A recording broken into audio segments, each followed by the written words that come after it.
Hey guys, it's Wade here. Excuse the noise, both outside the shop with the frogs and the crickets, and inside the shop with all these fans going. It's still very, very hot. The heat wave continues.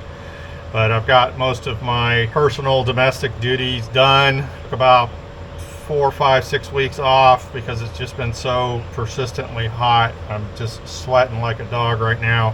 But okay, so I have gotten into the shop a little bit here and there. I've reinstalled the EFII fuel pump, the fuel boost pump. And before I did that, I installed this plate right here, which will be the plate that this connects to for the fuel selector valve right there. If you remember, or if you saw on my blog post, I had to get a new 45-degree fitting right here. And when I originally got this unit, it had what looked like straight regular AN plumbed tubing fittings on there.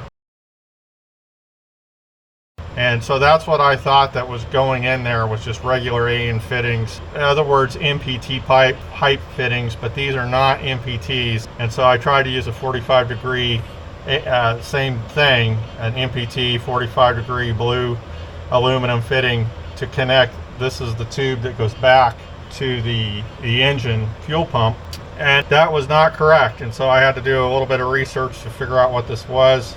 Talk to EFII. Also, technically my fuel pump is upside down.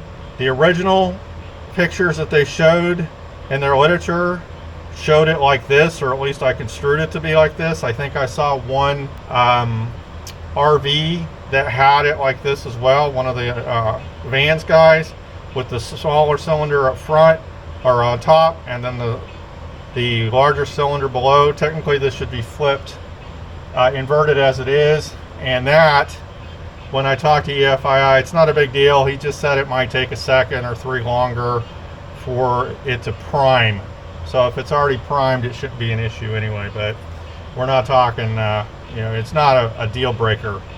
But okay, so this was reinstalled.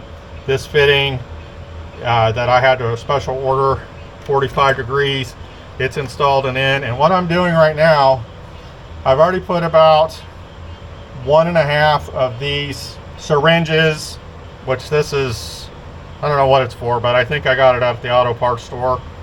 Who knows, it might be a turkey baster. I know a lot of people use that. But anyway, this is a larger syringe, as you can see.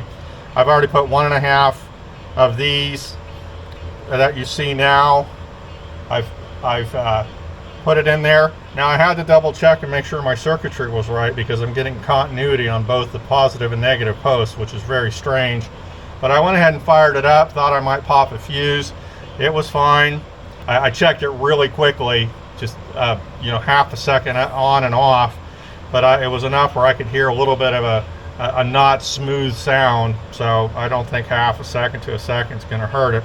But anyway, again, I've already put about 1.5 of these in there. This is 100 low lead, so I'm going to squeeze this in. I'm going to do about half, flip this thing on, and this is as per EFII, which again wasn't in the original instructions, but I called them, I think, about the fittings or something originally, and they just happened to give me a heads up on that. So definitely want to make sure this is primed so that the gears, are lubricated really actually by the 100 low lead. So we're going to go ahead, just make sure, I don't get any overflow. So I'm going to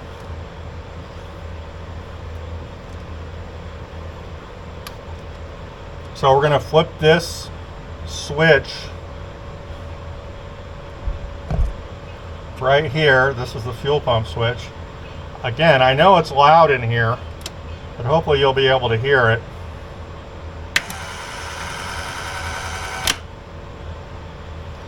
All right.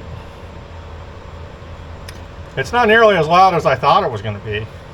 I don't know if that's good or bad, but and on the firewall, I do have a little bit of I have a painter's cup taped in place, clamped in place as well. just in case I pump a little bit of this more than I'm thinking I am. So I went ahead and did that. All right, we'll do one more here.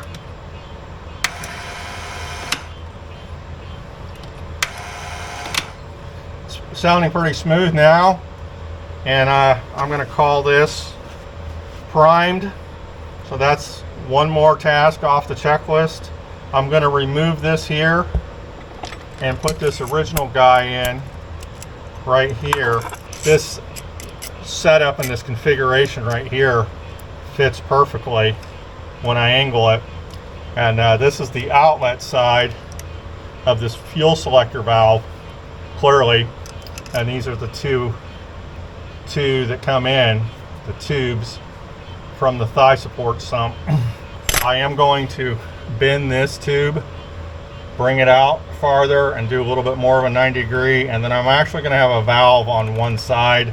I don't have enough room, and I'm not going to take the time right now to put two valves in. I have the other valve. We'll see if I need it later on. I'll just put it in, but for convenience sake, and I had to cut this right here because this 90 degree was not a oops, I've got some leakage here, so we're going to go ahead and turn that on a little bit more, and then maybe hit it one more time. Okay, I'm starting to hear where it seems like it's clearing out a little bit, but we've at least got those gears in there wet with 100 low lead. But back to this, this was a little bit tore up and a little bit more kinked than I wanted it to be on this because it's a hard 90 degrees. So I went ahead and cut that off, and I'm going to reconfigure this and I'll reinstall that. But that's coming up next. Okay, just wanted to show you this. Hey, thanks for watching. Cheers.